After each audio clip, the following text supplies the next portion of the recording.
I'm Lucas. And I'm Ashley. And as always on Collecting Nostalgia, we are going to showcase a collector. And not just any collector. Today we have a special profile. Ashley, who are we profiling today?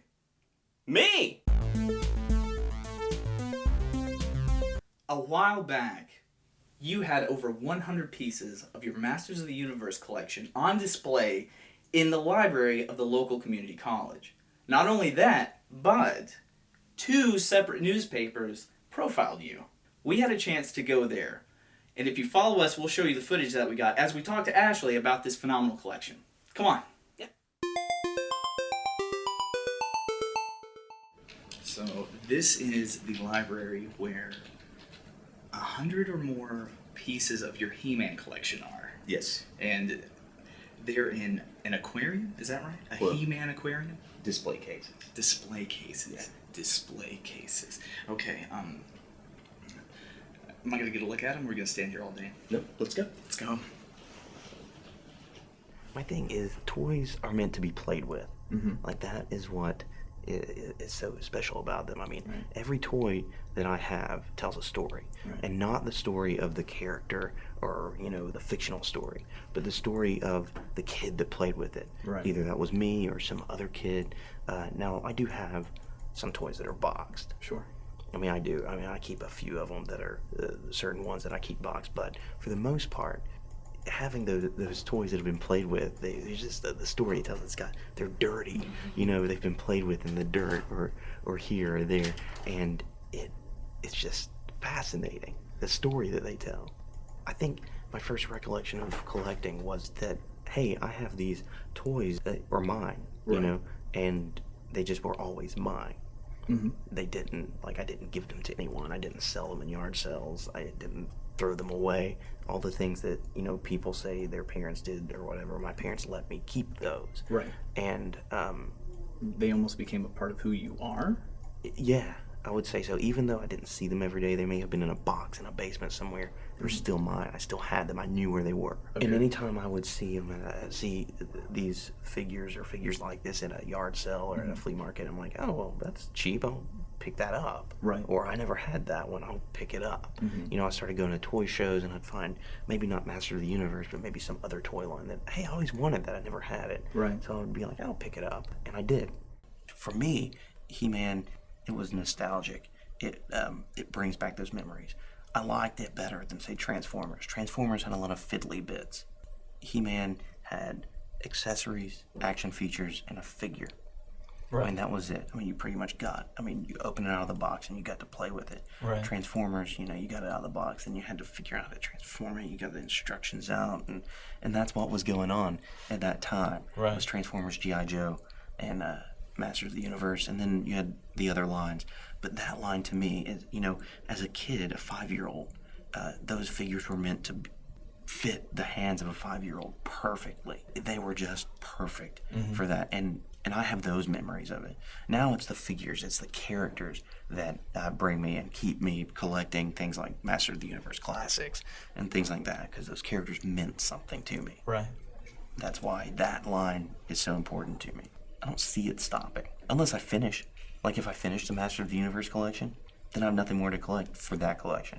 I'm still going to go to shows. I'm still going to look for those things that, to take my mind back to my 5-year-old self. That's why I do it. That's why it's so important for me to do that. One of the things that made Masters of the Universe so interesting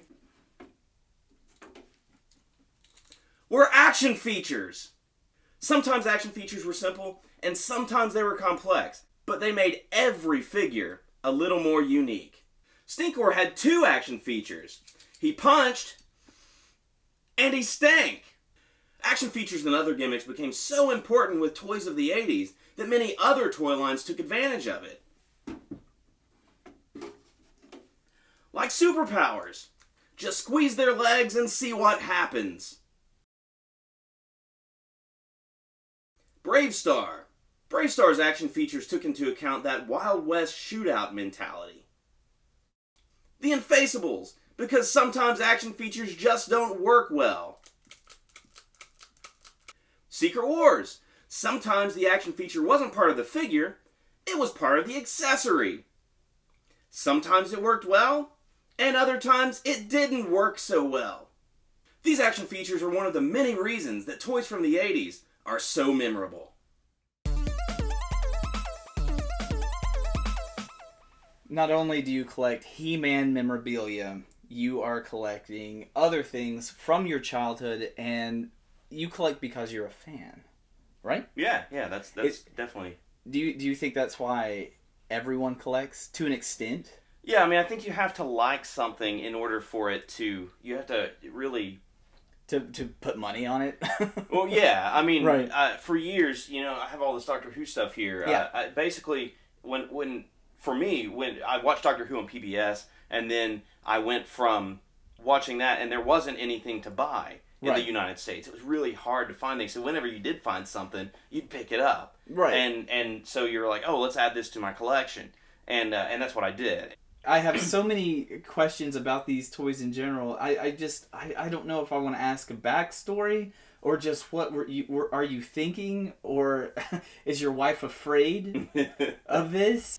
These guys here, the Battle Beast, are really some of my favorite pieces to talk about or to have. So anytime I see a Battle Beast, I pick one up. And if you see some of these other, that's actually a small portion of them. There were a lot of these guys made, right? And they had the little rub thing there, so they were fire, water, or earth. Oh, okay. Kind of like mood ring technology on their chest. My grandfather worked at utilities. He was a utilities worker. Right. So of course he was in ditches and digging and stuff. And one day he came home and he had found this guy in a ditch. Let's get and pull that on. So this was a Battle Beast. I just always liked this guy, and now because of things like that, every time I go to a show and see Battle Beast, I pick one up. Bam! Cowboys of Moo Mesa. Check that. Well, he's a Native American, or back in the day we used to call them Indians when we were super stupid. But as you guys know, that's a bull. We talked about knockoffs for He-Man. I've never heard of Galaxy Warriors. Look how awesome this guy looks. Now, okay, knockoffs. Just something about them, real quick. What do we have? Yeah, lots of companies made a lot of different knockoff lines. Like, would they knock off like Transformers and stuff like that? No, pretty much just He-Man.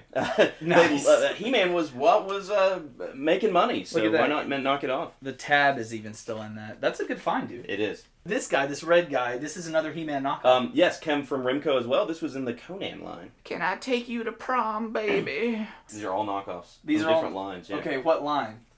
Spit it out. Warlord. I think that's Galaxy Warriors. I'm not sure. Also Galaxy Warriors maybe. Okay. And Adam's favorite one so far. That was also from the Warlord line. Also Rimco. Okay, Adam, just tell me why are you so interested in this one? The bright red chest and the dark brown head. This right here is the Tower of Doom from the Secret Wars line. Dr. Doom's tower here. This is one of my favorite toy lines. That's Marvel, right? That is Marvel. Mattel approached Marvel right. and said, we'd like to do toys of your characters, but we want you to make a comic book based on the toys we make. Oh. Which was really weird. That's bizarre. So Secret Wars. I love this line. Was it good though? This is Spider-Man from my. This is my Spider-Man. So I love this piece. This is one of my favorite pieces. This Secret Wars Spider-Man. It's so simple. PVC, just really simple articulation. One of my favorite toys ever. Marvel's Secret Wars line takes me back to being a kid. The articulation may not be up to modern standards, but they're so simple, and the simplicity is what I loved about them. I had Spider-Man as a kid, and I loved that figure. I played with that figure maybe more than even He-Man. And I want to fulfill that collection I never had as a kid. And that's what I strive to do. Look at this cat. This is from the Black Star line. Black Star. What is Black Star? Black Star is this guy. Yeah, let's do it. I'll hold this. You grab that. And this guy from the Filmation cartoon of this is a cell from Filmation. Yeah, and so multi-layers so cool. There. I love Filmation. Filmation's one of my favorite cartoon companies of the time. So Galoob actually made Black Star after the cartoon was already over. Check that basically, to kind of compete with Masters of the Universe. He has a lighter. What's up with that?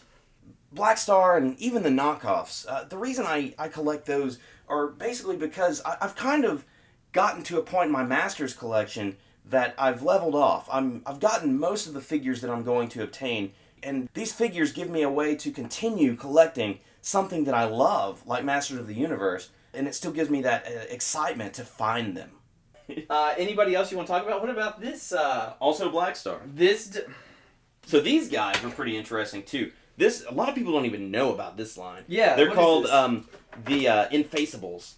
And the idea is Right. they had this rubber over their face. Okay. And you would pump them up, and their face would balloon out. What? And they don't even... I've never even seen one that works. So Galoob just kind of like did a halfway job on toys.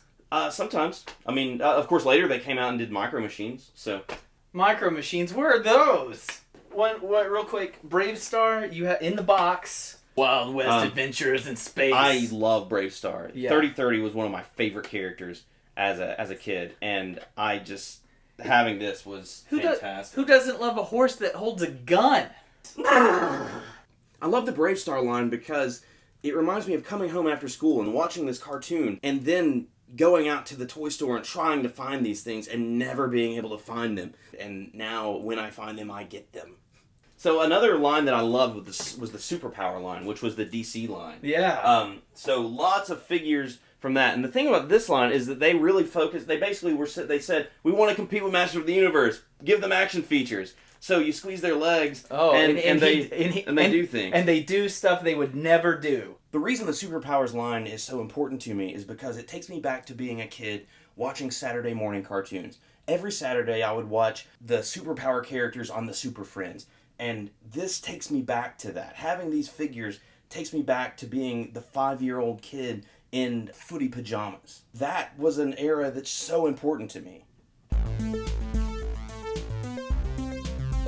If all your stuff it's gone, there was a fire, a flood, it was stolen, what figure would you run into the fire to get? It would be this He-Man. This is this is the one that I had as a kid. Right, not any particular He-Man, this one. That He-Man. This is the toy that I would, run into a fire for. Because that was it. That was number one. This was it. This is probably what started this.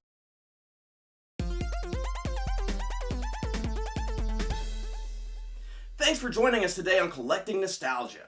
Thank you, Ashley, for letting us profile you. I had a blast. I did too. And maybe next time, we'll profile you, collector. Until then, this has been Collecting Nostalgia. We'll see you next time. Bye-bye.